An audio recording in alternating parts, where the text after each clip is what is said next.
General Pervez Musharraf, former President of Pakistan who ruled the state for almost a decade, is here to deliver a lecture at Leeds Uni and an exclusive interview with Leeds Student TV. Let's go in and see what he has to say. President Musharraf, welcome and thank you for joining Leeds Student TV. Thank you. We're going to start off with an easier question first about your student life. What was Mr. Musharraf like as a student? Share some of the memories from your student life. I wouldn't be able to say that I was a brilliant student. Well, up to class 10, that is metric in Pakistan, I think I was reasonably good. I was in the first three in the class, and I have a distinction of scoring 100 out of 100 in mathematics. And I was awarded a great sum of rupees 35 for topping in the board in mathematics. But beyond that, I went to Forman Christian College in Lahore, and I was in the boarding school, and that is where maybe I got a little astray, and I wasn't concentrating and focusing on my studies that much. I didn't do too well in studies, except that of course I immediately after doing my class 12, the FSC, I joined the army, and but I didn't know how much one has to study in the military. So in the military I was very good in my studies because it was focused, and you were rewarded for performing well in the academy and beyond. So I was again reasonably good in my studies. Okay, now we're going to move on to more serious political questions. For a majority of the students, all non-Pakistanis, who would have seen the Bin Laden raid in Pakistan next to a military academy in Abbottabad as a double game from Pakistani side. Mr. Musharraf, if you were in power, how would you have challenged such allegations? Yeah, I would have, certainly, because one has to decide whether the issue is an issue of complicity, that Osama bin Laden being found in Abbottabad, or is it an issue of complicity or negligence? And I certainly believe that it's an issue of negligence. Now, to prove that it is negligence, I would like to give a number of rationales.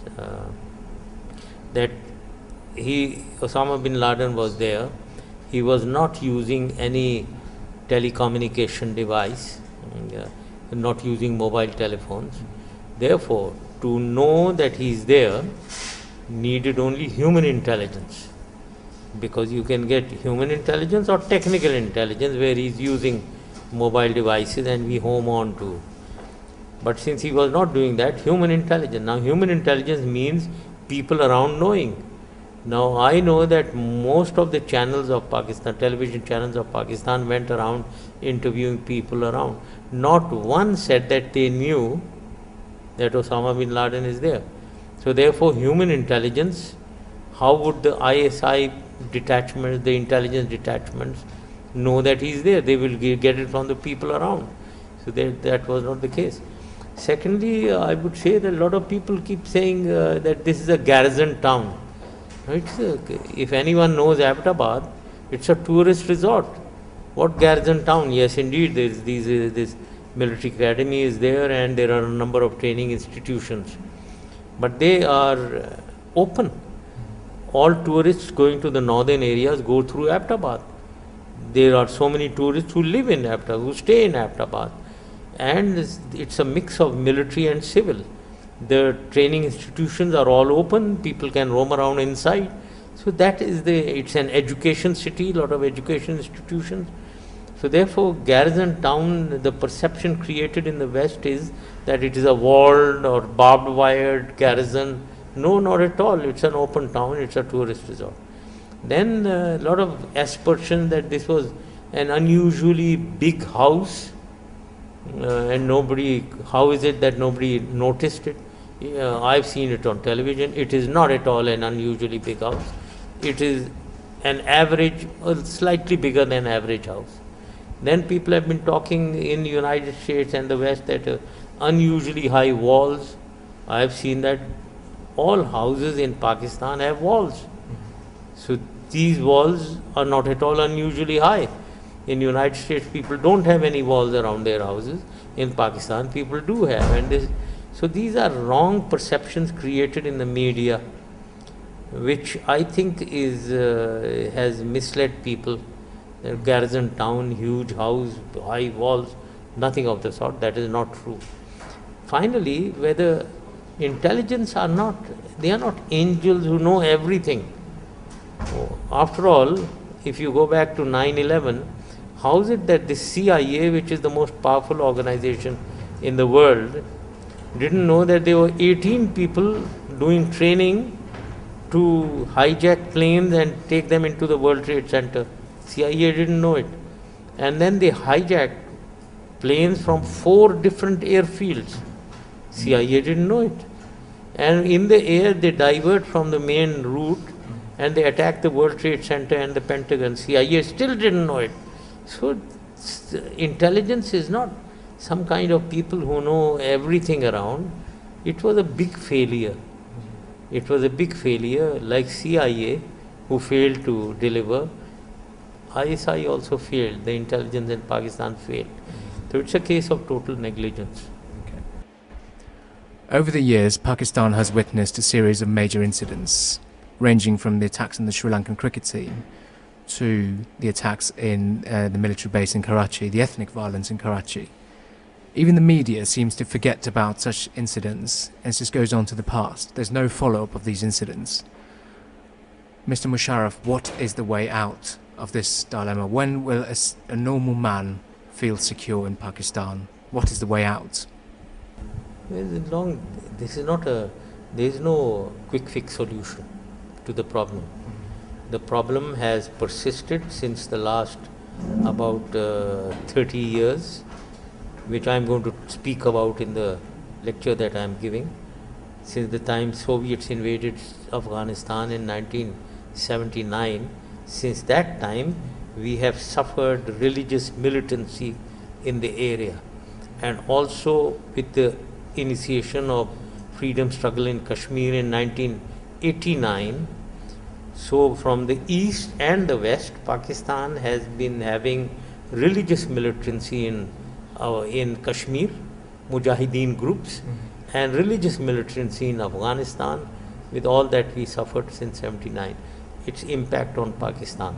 And also there is extremism in certain pockets in Pakistan, religious extremism which spawns terrorism. So all this is in, and these extremists misuse the good name of our religion, Islam. They misuse some mosques and madrasas. So therefore it's a challenge where we need to tackle extremism in our society. We need to tackle religious militancy in Afghanistan through Al-Qaeda and Taliban. So this is the issue. There is no quick fix solution. We have to persevere, but the government has to be strong. The government has to be determined to fight the extremists, to fight the terrorists, and control the extremists. So there is no quick fix solution, and I can't lay down any time frame.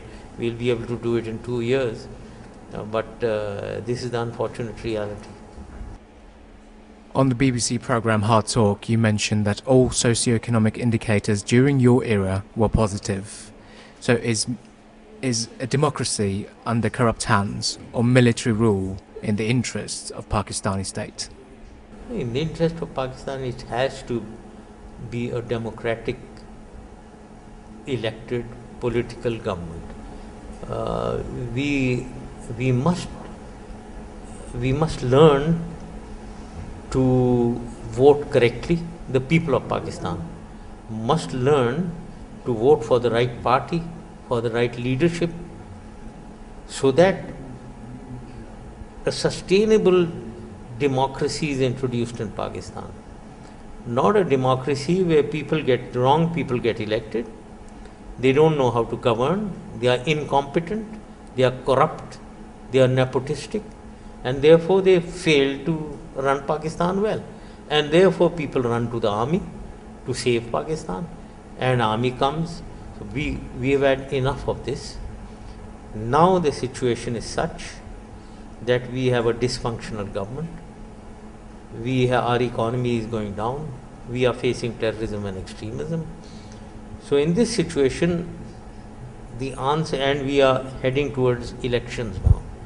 I think the answer lies in holding elections, absolutely fair elections under an interim government, a neutral interim government, and I would say under the supervision of the army, so that fairness is guaranteed, and let the people vote for the right party and right leadership who can deliver in governance, give good governance to Pakistan.